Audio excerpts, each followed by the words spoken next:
So, I've been doing this for 20 years, and prior to starting The Logic, I was at the Boston Globe, where I was the managing editor. And, you kind of look at the evolution over the last 2 decades of journalism in this country and around the world, and how the business model and the incentives that we created as a business and the paths we chose and the decisions we made led us down a path of scale, the pursuit of scale at all costs.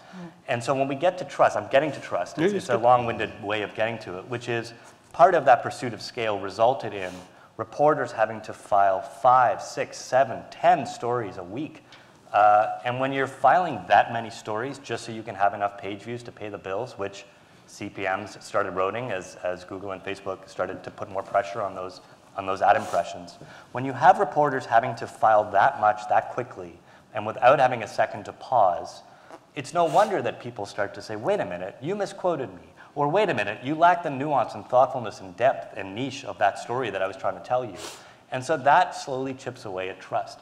And so the business model that we chose in the pursuit of advertising, the pursuit of scale, led us down a path where the journalists had no time to take the depth, thoughtfulness that we need to do.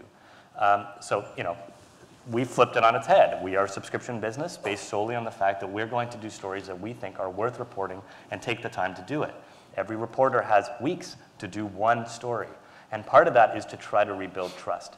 And you rebuild trust by being thoughtful and by having nuance and depth in your reporting. And so, I think decisions that were taken in newsrooms over the past 20 years, for the best of intentions, led us down this path where we eroded trust.